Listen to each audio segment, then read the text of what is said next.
பெரியவர் பெரிய காரியங்களை செய்து கொண்டிருக்கிறார். அல்லேலூயா. நம்ம ஆண்டவருடைய வார்த்தைக்கு நேராக கடந்து செல்வோம். நமக்கு இந்த மாசத்துல கொடுக்கப்பட்ட வாக்குத்தத்தம் என்ன? மலைகள் விலகினாலும் மேலே பெய்தாலும் 54:10. ஏசாயா 54:10.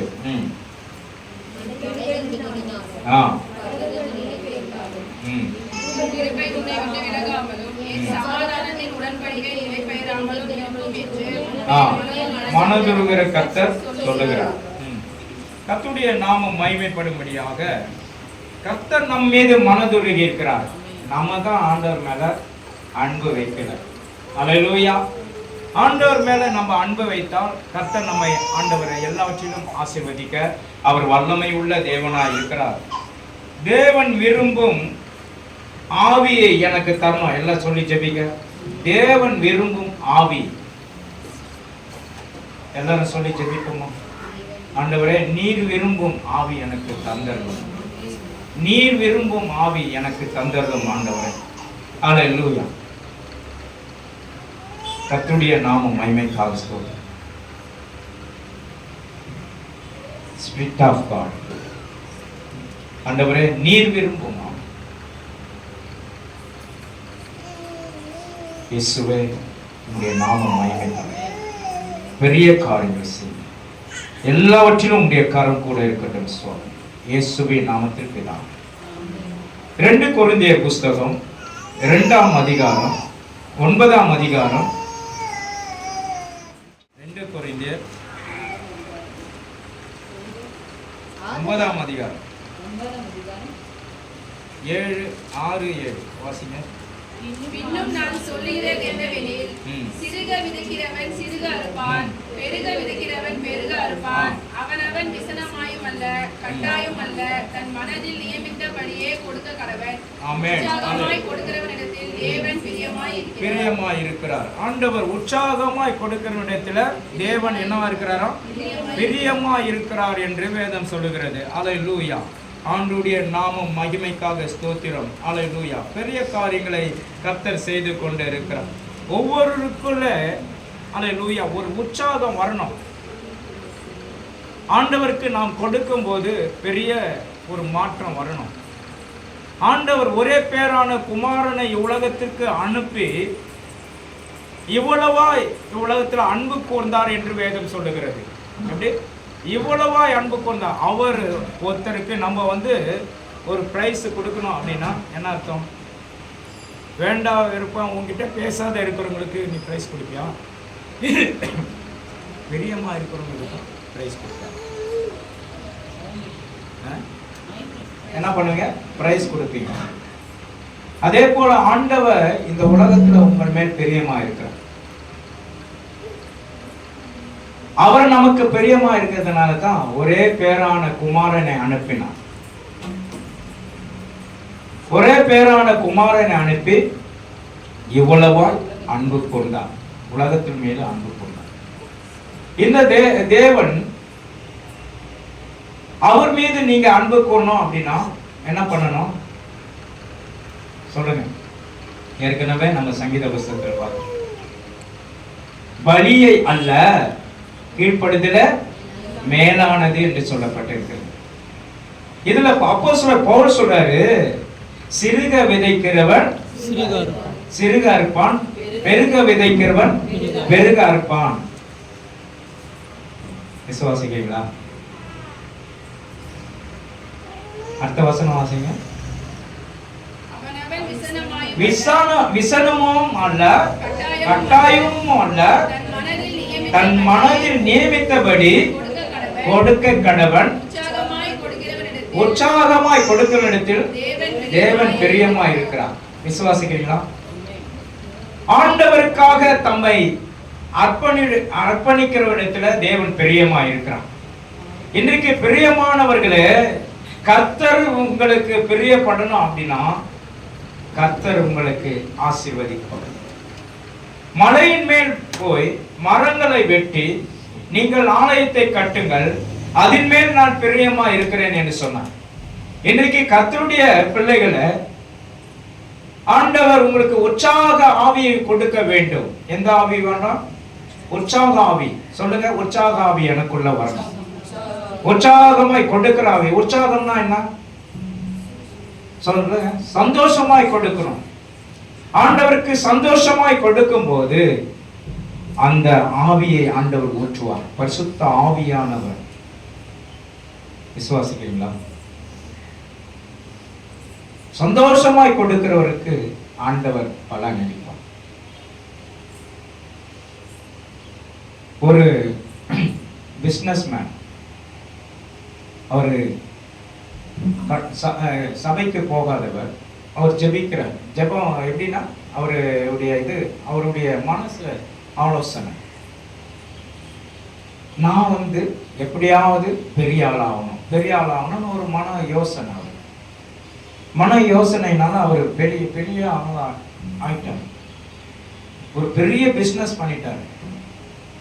50 வயசுல 35 வயசுல அவரு பிளான் பண்ணாரு. 50 வயசுல பெரிய ஆள் ஆயிட்டார். 50 வயசுல பெரிய ஆளாயிட்டு பெரிய சொத்துக்கு அதிபதி ஆயிட்டார். கோடிக்கணக்கான சொத்துக்கு அதிபதி ஆயிட்டார். அதிபதி ஆயிட்ட பிறகு அவருடைய சரீரத்துல மோசமான வியாதி, அவருடைய சரீரத்துல மோசமான வியாதி வந்துட்டு மருத்துவர் டைம் கொடுத்துட்டாங்க. இவ்வளவு சீக்கிரம் நீங்க மறிச்சிடுவீங்கன்னு சொல்லிட்டு அவங்களுடைய உறவினர்கிட்ட சொல்லிட்டாங்க. இது இவர்களுக்கு ரொம்ப வேதனை. ஐயோ, எனக்கு இவ்வளவு ஆசைப்பட்டு சேர்த்த சொத்தெல்லாம் எனக்கு ஏராளமா இருக்கிறது, இதெல்லாம் நான் விட்டுட்டு போனோமா அப்படின்னு சொல்லிட்டு அவருக்குள்ள ஒரு கலக்கம், ஒரு வேதனை. அதுக்கப்புறம் ஒரு ஜப வீரர் அந்த ஹாஸ்பிட்டலில் எல்லாருக்கும் ஜெபிச்சுட்டு வர்றார். ஜெபிச்சுட்டு வரும்போது இந்த நபரை சந்திக்கிறார். சந்திக்கும் போது, ஐயா உங்களுக்கு என்ன பிரச்சனை? என்னுடைய வியாதி என்ன வேதனைப்படுத்துது, இதற்காக ஜெபிங்கன்னு சொல்லி ஜெபிக்கும் போது அவர் சொல்றார், ஐயா எனக்கு சின்ன வயசுலேருந்து ஒரு ஆசை, உலகத்தில் எல்லாம் வசதியும் எனக்கு வரணும்னு சொல்லிட்டு சம்பாதிக்கிற தரனை கொடுக்கணும்னு சொல்லிட்டேன். கேட்டேன், கொடுத்தாங்க. எல்லாமே எனக்கு நிறைவே கிடைச்சிது. ஆனால் சமாதானம் இல்லை. இப்போ எனக்குள்ள என்ன இருக்கு? பயம் வந்துடுச்சு, உயிர் பயம் வந்துடுச்சு அப்படின்னு சொல்லிட்டு, நீங்கள் இதற்காக என்ன பண்ணுவீங்க? ஜெபம் பண்ணுங்க, பிரார்த்தனை பண்ணுங்கன்னு சொல்லிட்டு பிரார்த்தனை பண்ணும்போது ஜெபிக்கிறாரு. ஜெபிக்கு கர்த்தர் கொடுக்கிறாரு. ஜெபம் ஆவியை ஊற்றுறாரு. அந்த நேரத்தில் அவருக்கு கர்த்தர் சுகத்தை கொடுக்கிறார். சுகத்தை கொடுத்த பிறகு, ஐயா இந்த நான் கொடுக்க போகிற ஒரு வெகுமதியை நீங்க வாங்கிக்கங்க அப்படின்னு சொல்லி, என்னது உங்களுடைய சபையை கட்டுறதுக்கு இந்த நான் ஒரு உயில் எழுதி தரேன் அப்படின்னு சொல்லிட்டு ஒரு உயில் எழுதி தரேன். ஹாஸ்பிட்டலுக்கு ஒரு அறக்கட்டளையை நான் கொடுக்குறேன். எல்லாரும் பாதி பணத்துல பார்த்தா போதும் எல்லாருக்கும் அப்படின்னு சொல்லிட்டு அவர் டக்குன்னு ஒரு இது எழுதினார். ஆண்டவர் சொல்லும் போது கர்த்தர் விடுதலை கொடுத்தார். அதுக்கப்புறம் பார்த்தா 50 வயசுல வந்த வியாதி 55 வயசுல சுகமாயிடுச்சு. 98 வயசு வரைக்கும் அவர் உயிரோட இருந்தார். எத்தனை பேர் விசுவாசம்? 98 வருஷம் வரைக்கும் உயிரோட இருந்தார். அப்போ பாருங்க, அர்ப்பணிப்பு எவ்வளவு பெரியதா இருக்கிறது. சிறுக விதைக்கிறவன் சிறுக அறுப்பான், பெருக விதைக்கிறவன் பெருக அறுப்பான். 98 வயசு வரைக்கும் அவர் உயிரோடு இருந்து, அல்லேலூயா. அதுக்கப்புறம் எல்லாமே ஆண்டவர், அல்லேலூயா, ஆண்டவருக்காக உயிர் எழுந்த போது கர்த்தர் அவர்களை ஜீவனை காத்தார். இன்றைக்கு தேவச்சனமே, ஆண்டவருக்காக நம்மை, அல்லேலூயா, ஒரு கலசம் தண்ணீர் கொடுக்கும் போது அதற்கேற்ற பலன் உனக்கு உண்டாகும். எத்தனை பேர் விசுவாசிக்கிறீங்க? அல்லேலூயா. அதற்கேற்ற பலன் உண்டாகும். கர்த்தர் உங்களை ஆசீர்வதிக்க வல்லமை உள்ள தேவனாய் இருக்கிறார். விசுவாசிக்கிறீங்களா? அவருடைய நாமம் மகிமைப்பட்டுக் கொண்டிருக்கிறது. அடுத்த வசனம் வாசிங்க. வாரி இறைத்தான், ஏழைகளுக்கு கொடுத்தான், அவருடைய நீதி என்றென்றைக்கும் நிற்கும். எழுதியிருக்கிறபடியா விதையையும் உங்களுக்கு விதையை அளித்து, ஆமென், அதை பெருக பண்ணி உங்கள் நீதியின் விளைச்சலை வர்த்திக்க செய்வார். உங்களுடைய நீதியின் விளைச்சல் வர்த்திக்க பண்ணுவார். எத்தனை பேர் விசுவாசிக்கிறீங்க? உங்களுடைய விளைச்சல் அதிகரிக்கும், உங்களுடைய கையின் பிரயாசம் அதிகரிக்கும். நீங்க செய்யும் தொழிலை ஆண்டவர் ஆசீர்வதிக்க அவர் வல்லமை உள்ள தேவனாய் இருக்கிறார். எத்தனை பேர் விசுவாசிக்கிறீங்க? ஆண்டவருக்காக முழு மனதோடு உற்சாகத்தோடு நீங்க கொடுக்கும் போது நீங்க பூர்ணம் அடைவீர்கள். விசுவாசிக்கிறீங்களா? பாஸ்டர் ஆணையில கொடுக்கறத பத்தி பேசுறேன். தேவன் கொடுக்கிற வார்த்தையை நாம் பேசிக் கொண்டு இருக்கிறேன். தேவஜனமே, கர்த்தருடைய பிள்ளைகளாய் நாம் இருக்க வேண்டும். கர்த்தர் உங்களுக்கு கேட்டதெல்லாம் கொடுப்பார். தேவைகளை சந்திக்க அவர் வல்லமை உள்ள தேவன். காரணம், வானம் பூமி அவருடையது, பொன்னும் பொருளும் அவருடையது. நீங்க கேட்டா, ஆண்டவர்கிட்ட கேட்டா எது வேணும் கிடைக்கும். ஆயிரங்களை கேட்டா ஆயிரங்களை கர்த்தர் கொடுப்பார், லட்சங்களை கேட்டா லட்சங்களை கொடுப்பார், கோடிகளை கேட்டால் கோடியையும் கொடுப்பார். ஆனால் தேவனுக்கிட்ட நீங்க கேட்க வேண்டும். எத்தனை பேர் விசுவாசிங்க? தேவனுக்கிட்ட கேளுங்க உற்சாகமா. ஆண்டவரே, நான் இந்த சபை கட்டுவதற்காக, இடம் வாங்குவதற்காக என்னுடைய பங்கு எவ்வளவா இருக்கிறது, இதை நான் பொருத்தனை செய்வேன், நான் வாக்களிப்பேன், ஆண்டவருக்காக வாக்களிப்பேன்னு சொல்லுங்க. கர்த்தர் உங்களுக்கு எல்லாவற்றிலும் ஆசீர்வாதத்தை கொடுக்கிறேன். அவர் வல்லமை உள்ள தேவனாக இருக்கிறார். இன்றைக்கு நம்முடைய தேவ ஜனமே, ஆண்டவருக்கு பிரியமான காரியங்களை செய்து பாருங்கள். உங்கள் வாழ்க்கை மாறும். விதைக்கிறவனுக்கு விதையையும் புசிக்கிறவனுக்கு ஆகாரத்தையும் அளிக்கிறவர் உங்களுக்குள்ள விதையை அல்லேலூயா அளித்து அதை பெருக பண்ணி உங்கள் நீதியின் விளைச்சலை காண்பீர்கள். நீதியின் விளைச்சலை காண்பீர்கள். இன்னைக்கு ஏன் நமக்கு சம்பாதிக்கிறதெல்லாம் கொத்த பையில போட்ட மாதிரி? ஏன் நமக்கு குறைச்சல் வருது? ஏன் போராட்டம்? ஏன் கஷ்டம்? நீங்களே நம்மளை விட்டு எத்தனையோ ஆண்டுகளா நீங்க ரட்சிக்கப்பட்டு எத்தனையோ ஆண்டுகள் ஆகுது. ஏன் நமக்கு பெருக்கம் வரல? சற்று சிந்தித்து பாருங்க. ஆண்டவர் வசனத்தை கொடுத்திருக்கிறார். பூமியில் உள்ள சகல ஜனங்களுக்குள்ள நான் உங்களை கீர்த்தி புகழ்ச்சியுமா இருப்பேன்னு சொல்றாரு. வசனம் ஒன்னும் எப்படிப்பட்டதா இருக்கு? வெள்ளி தட்டுல வைக்கப்பட்டிருக்கிற ஒரு பழத்துக்கு சமமா இருக்கிறது. வெள்ளி தட்டுல வைக்கப்படுகிற ஒரு பழம். அவ்வளவு விலை உயர்ந்த வார்த்தைகளை நாம் கேட்டுக்கொண்டு இருக்கிறோம். நமக்குள்ள என்ன இல்ல? மாறல, மனம் மாறல. ஆண்டவருக்காக நான் எதையாகிலும் செய்ய வேண்டும், ஆண்டவருக்காக தம்மை அர்ப்பணிக்க வேண்டும், ஆண்டவருக்காக என்னை ஒப்புக் கொடுக்கிறேன் என்று நீங்க தீர்மானித்தால் நிச்சயம் உங்களுக்கு நன்மை நடக்க அவர் உதவி செய்வார். எத்தனை பேர் விசுவாசிக்கிறீங்க? ஆமென் சொல்லுங்களேன். உங்களுக்கு நீதியின் விளைச்சலை நீங்க காண்பீர்கள். விதைக்கிறவனுக்கு விதையையும் புசிக்கிறவனுக்கு ஆகாரத்தை கொடுப்பது எப்படியோ அப்படியே உங்களுக்கு தேவைகள் சந்திக்கப்படும். பூரணம் அடைவீர்கள். விசுவாசிக்கிறீங்களா? சம்பூர்ணம் அடைவீர்கள். ஆலயத்தின் பேரின்பத்தினால் உன்னை திருப்தியாக்கி பேரின்ப நதியினால் உன் தாகத்தை தீர்ப்பாய். பேரின்ப நதி உன் தாகத்தை தீர்க்கும். பெரிய ஆசீர்வாதம் உன்னை சூழ்ந்து கொள்ளும். அல்லேலூயா. கொடுக்கும் போது, உங்களுடைய கரங்களை நீட்டும் போது உங்களுடைய வாழ்க்கை மாறும். அப்போஸ்தலர் பவுல் இவ்வளவு அழகாய் எழுதி வச்சிருக்காங்க. அப்போஸ்தலர் பவுல் இவ்வளவு அழகாய் எழுதி வச்சிருக்கிறார். விசுவாசிக்கிறீங்களா? ஆண்டவருக்காக உங்கள் கரங்களை உயர்த்தும் போது அல்லது நீட்டும் பொழுது கர்த்தர் உங்களை ஆசீர்வதிக்க வல்லமை உள்ள தேவனாயிருக்கார். இன்னைக்கு நமக்கு எதுவுமே இல்லாதது போல தான் இருக்கும். வறண்ட நிலம் போல தான் இருக்கும். சூழ்நிலை வறண்ட நிலை. ஆனால் ஆண்டவர்கிட்ட நீங்க கேட்டு பெற்றுக்கொள்ளலாம்.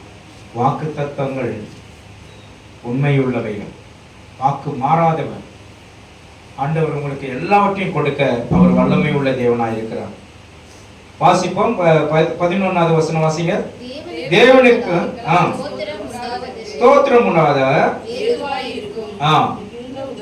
உதாரணத்துவத்திலே நீங்கள் ஆமென் அல்லேலூயா நீங்கள் எவ்விதத்திலும் சம்பூர்ணமாய் உள்ளவர்களாய் இருப்பீர்கள். எவ்விதத்திலும் சம்பூர்ணம். எங்கு போனாலும் எந்த வேலை செஞ்சாலும் உங்களுக்கு சம்பூர்ணம் உண்டாகும். அதுதான் ஆண்டவர் சொல்றாரு, ஆலயத்தின் சம்பூர்ணத்தினால் உன்னை திருப்தியாக்குவேன், பேரின்ப நதியினால் உன் தாகத்தை தீர்ப்பேன்னு சொல்ற. இன்னைக்கு ஆண்டவருடைய பிள்ளைகளை நாம் யாரை போல இருக்கணும்? மாத்தாதா மரியாதா? மரியாதை போல இருப்பீங்களா? தேவனுடைய பாதத்துல அமர்ந்திருக்கிறவர்களாக நீங்க இருக்கும்போது பேரின்ப நதியினால் உன் தாகத்தை தீர்ப்பான். விசுவாசிங்கன்னா இந்த வாக்கு தத்தங்கள்லாம் உங்களுக்கு தான் வரும். இந்த வாக்கு தத்தங்கள் எல்லாம் உங்களுக்கு தான் வரும், வந்து சேரும். மலைகள் விலகினாலும் பர்வதங்கள் நிலை பெயர்ந்தாலும் என் கிருபை உன்னை விட்டு விலகாமலும் என் சமாதானத்தின் உடன்படிக்கை நிலை பெயராமல் இருக்கும் என்று மனதுருகுகிற கர்த்தர் சொல்லுகிறார். உங்கள் மேல் ஏன் மனதுருகுகிறார்? நல்லா ஞாபகம் வச்சுங்க. நீ கஷ்டப்பட்டு கொண்டு இருக்கீங்க, ஏன் வேதனை, ஏன் குழப்பம், மாடா உழைச்சு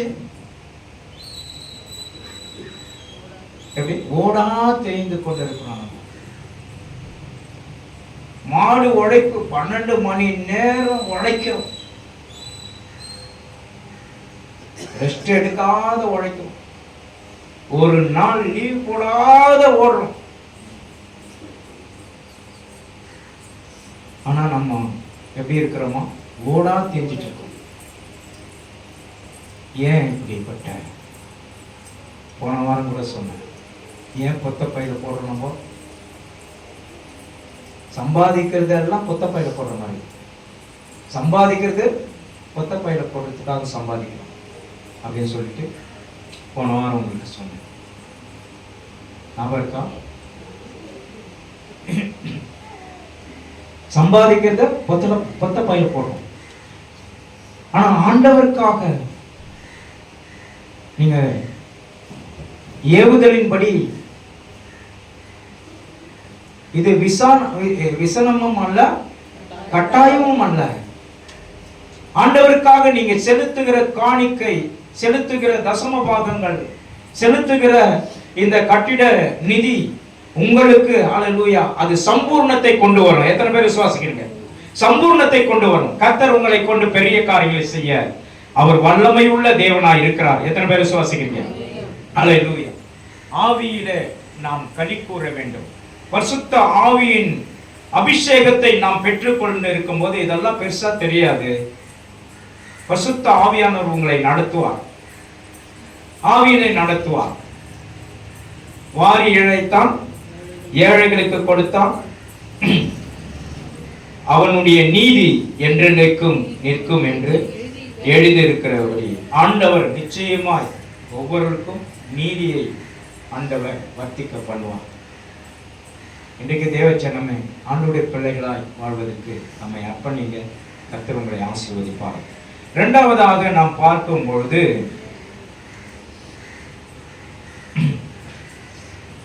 வெளிப்படுத்தின விசேஷம் 19:7 எடுங்க. வெளிப்படுத்தின விசேஷம் 19:7. நாம் சந்தோஷப்பட்டு களி கூர்ந்து அவருக்கு துதி செலுத்த கடவுள்.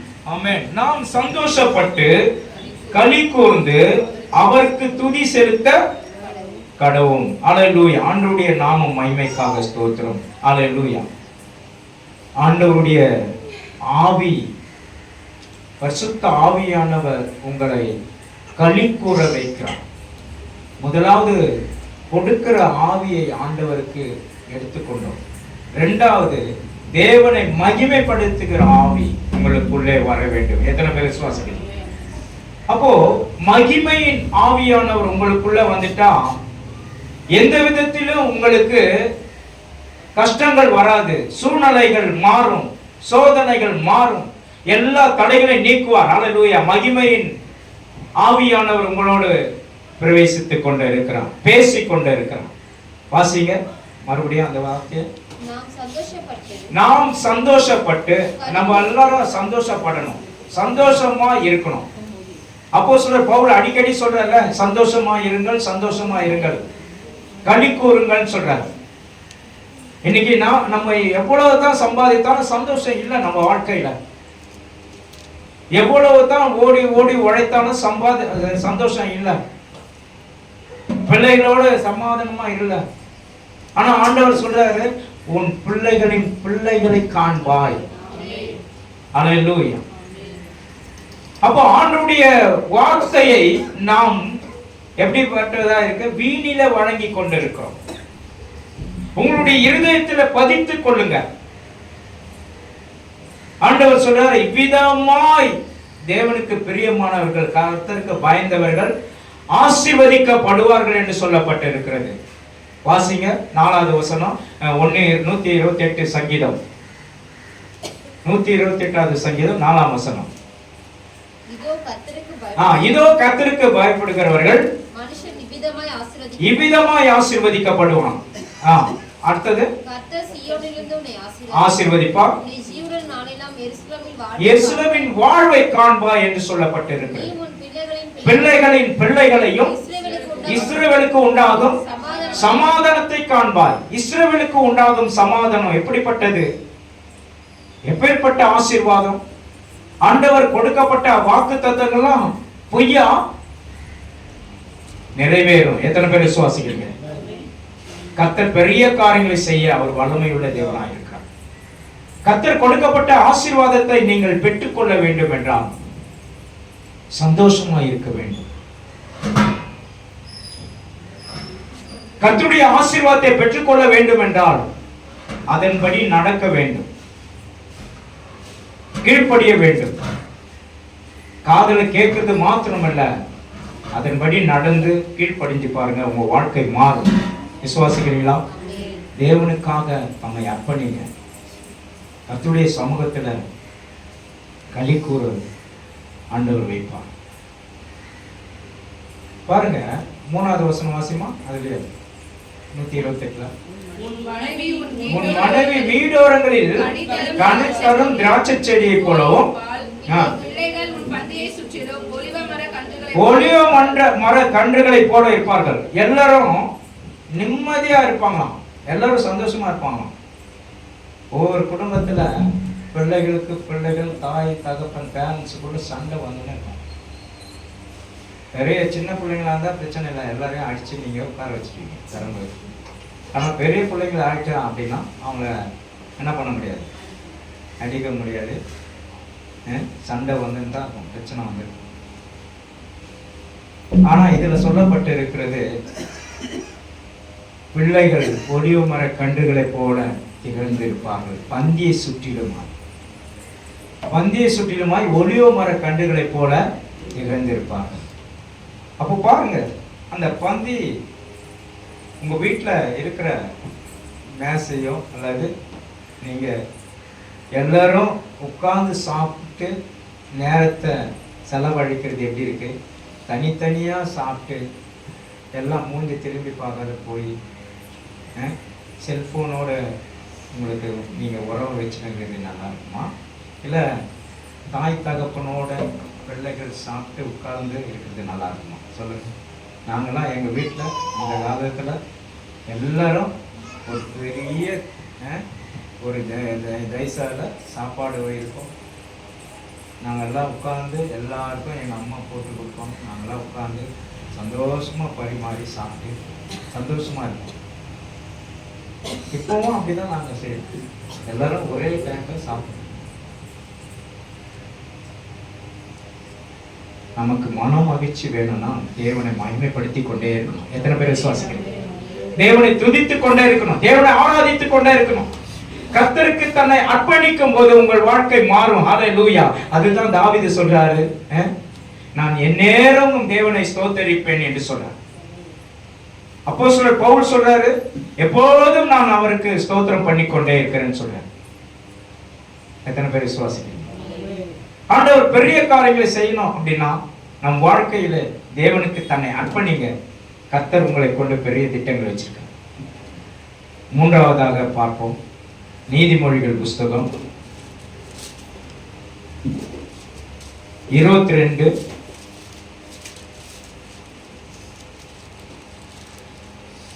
28 வாசிங்க.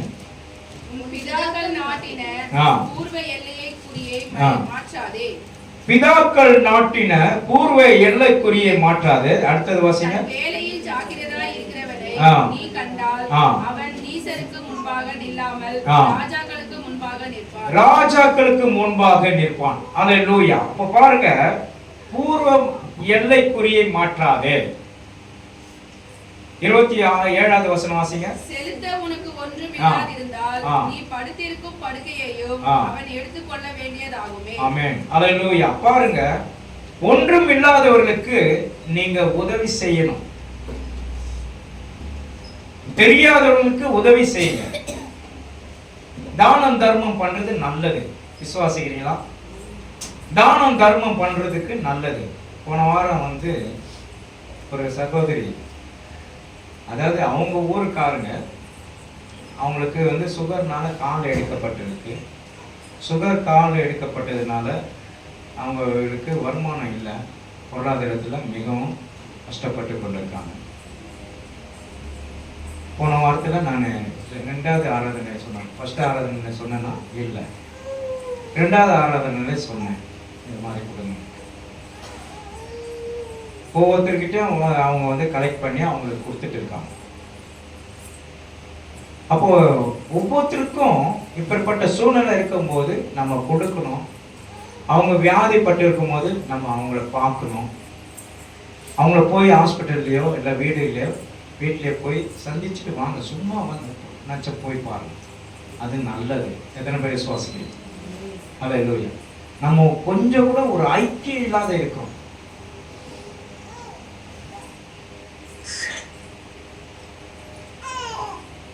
நம்ம ஐக்கியமா இருந்தா தான் நம்ம மீது அவங்க அன்பு கூறுவாங்க. அதாவது கொடுக்கிறவங்களுக்கே நம்ம கொடுத்தா அது நல்லதுதான். நேற்று தினத்துல ஒரு பிரதர் சொல்றாரு, கல்யாணம் இந்த வருஷத்துல நிறைய கல்யாணம் வந்துச்சு, 6-7 கல்யாண பத்திரிக்கை வந்துச்சு.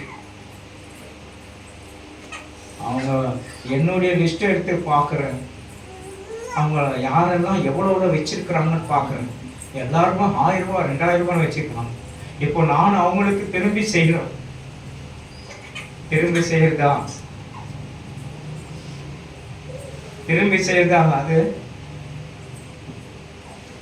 திரும்ப செய்வாங்கன்னு சொல்லிட்டு திரும்ப செய்யறது நல்லதா? முடியாதவங்களுக்கு நீங்க திரும்பி நீங்க செய்யுங்க, ஆசீர்வாதம் உங்களுக்கு வந்துச்சு. ஏழைக்கு இறங்குகிறவன் கர்த்தருக்கு கடன் கொடுக்கிறான், அதை திரும்பவும் பெற்றுக்கொள்வான் என்று வேதம் சொல்லுகிறது. எத்தனை பேர் விசுவாசிக்கிறீங்க? இந்த தினத்துல அது சொல்ற நிறைய கல்யாண பத்திரிக்கை வந்துச்சு. அந்த கல்யாண பத்திரிக்கை நான் எங்க கல்யாணத்துக்கு என்னென்ன வச்சிருக்காங்கன்னு நான் நோட் பண்ணி எல்லாத்தையும் பார்த்தேன். பேர் லிஸ்ட்டை எடுத்து பார்க்கும்போது இவங்க இவ்வளோ செஞ்சுருக்காங்க, இவங்க எல்லாரும் அதிகமாக தான் செஞ்சுருக்காங்க. நான் அதிகமாக வாங்கிட்டேன், அதை அதிகமாக கொடுக்கணும் அப்படின்னு சொல்றாரு. அதிகமாக செய்வாங்கன்னு சொல்லிட்டு அவங்களுக்கு மட்டும் பத்திரிக்கை, ஸ்பெஷல் பத்திரிக்கை வைக்காது.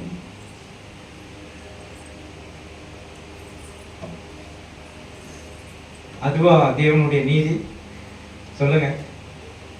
உங்களுடைய குறைச்சலா இருக்கிறாங்களா, உங்களுடைய ஏழையா இருக்காங்களா, அவங்களுக்கு நீங்க செய்யுங்க. அவங்களுக்கு திராணி இல்லாதவங்களுக்கு நீங்க உதவி செய்யுங்க. அது உங்களுக்கு ஆசீர்வாதம், தேவன் நீதி செயல்படும். எத்தனை பேர் விசுவாசிக்கிறீங்க? கர்த்தர் பெரிய காரியங்களை செய்ய அவர் வல்லமை உள்ள தேவனா இருக்கிறார். உங்களுக்கு 1000 2000 ரூபாய் வச்சிருக்காங்கன்னு சொல்லிட்டு நானும் 2500 வைக்கிறேன். அடுத்தது அவங்க என்ன பண்ணுவாங்க, அவங்க லிஸ்ட்டை பார்ப்பாங்க. போன வாட்டி 2500 ரூபாய் அவங்க வச்சிருக்காங்க, இந்த வாட்டி எப்படி வைக்கணும், அவங்களுக்கு 3000 ரூபாய் வைக்கிறேன். அப்போ செய்தவங்க கிட்ட திருப்பி திருப்பி உங்க பணம் தான் சுத்தின்னு வரும். செய்யாதவங்களுக்கு நீங்க செய்யுங்க. 2000 ரூபாய் வைங்க. முடியாத திராணி இல்லாதவங்களுக்கு 2000 ரூபாய் கொடுங்க. செய்வீங்களா? பாஸ்டர் வித்தியாசமா சொல்றாரு. திராணி இல்லாதவங்களுக்கு என்ன பண்ணோம்? 2000 ரூபாய் கொடுங்க. அவங்க கொடுக்க முடியாது. அவங்களுடைய உங்க கல்யாணம், உங்களுடைய ஃபங்க்ஷன் ஏதாவது நீங்க வச்சா அவங்க வந்து எவ்வளவு முடியும்? 200 ரூபாய் தான் விற்பாங்க. அதுவும் அவங்களுக்கு கஷ்டம். அதை ஏற்றுக்கொள்ளுங்க. தஞ்சாவூர்லாம் எப்படி தெரியுமா? லட்சக்கணக்கில் அவங்க எவ்வளவு வச்சேன்னு பார்த்து லிஸ்ட் வச்சுக்கோங்க. அவங்களாம் வந்து அந்த கிராமத்துல எல்லாம் வந்து அந்த நோட்டு வச்சிருப்பாங்க, எழுதி வச்சிருப்பாங்க. இந்த 2007வது வருஷம் இவ்வளவு வச்சிருக்கிறாங்க. அதே போல நானும் வைக்கணும். நம்ம வைக்கல அப்படின்னா அவங்க போய் சண்டை போட்டு போகணும். ஏன் எங்களுக்கு ஃபங்க்ஷன் வீட்டாருங்க என்ன பண்ணுவாங்க? சண்டை போடுவாங்க. நான் எவ்வளோ வச்சேன்? 50,000 வச்சேன். நீ எவ்வளோ வைக்கிற? 25,000 வைக்கிற, அல்லது 10,000 வைக்கிற அப்படின்னு சண்டை போட்டு அந்த பணத்தை தூக்கி மூஞ்சில கொடுத்துருவோம். இன்னைக்கும் நடக்குது அந்த இது. நம்மளாம் அப்படி இல்லை சென்னை வாசிங்க அப்படி இல்லை. எத்தனை பேர் விசுவாசிங்க? அல்லேலூயா. ரொம்ப ஜாக்கிரதையா இருக்கணும். கர்த்தருடைய பிள்ளைகள், ஏழைக்கு இறங்குகிறவன் கர்த்தருக்கு கடன் கொடுக்கிறான். திராணி இல்லாதவர்களுக்கு நீங்க பத்திரிக்கை வைங்க, கூப்பிடுங்க. அவங்க இது கூட மொய் வைக்கணும் கூட அவங்க சாப்பிட்டு போய் அவங்கள மகிழ்ச்சி ஆக்குங்க. கர்த்தர் அதை தான் விரும்புகிறான். அல்லேலூயா. கர்த்தருடைய நாம மகிமைக்காக ஸ்தோத்திரம். இன்றைக்கு தேவனுடைய பிள்ளைகள் கர்த்தருக்கென்று தம்மை அர்ப்பணிக்கும் போது கர்த்தர் உங்களை ஆசீர்வதிப்பார். அல்லேலூயா. வேற ஏதாவது டவுட் இருக்கா? அல்லேலூயா. சாட்சி சொல்லணும்னு சொல்லுங்க. 2 நிமிஷம் கொஞ்சம் சாட்சி கேட்டுக்கங்க. நாமத்தை ஸ்தோத்திரி, என் ஆத்துமாவே கர்த்தரை ஸ்தோத்திரி, அவர் செய்த சகல உபகாரங்களும். நம் ஆண்டவராகிய இயேசு கிறிஸ்துவின் கிருபையும் பிதாவாகிய தேவனுடைய அன்பும் பரிசுத்த ஆவியானுடைய அன்யோன்ய ஐக்கியமும் சமாதான சுகமும் நம் அனைவரோடும் என்றென்றும் சதா காலங்களிலும் கூட இருப்பதாக. ஆமேன் சொல்லுவோம். கர்த்தர் பெரிய காரியங்களை செய்வாராக. ஆமேன். அல்லேலூயா, அல்லேலூயா, அல்லேலூயா. ஒருவருக்கு வாழ்த்தி செல்லுங்கள்.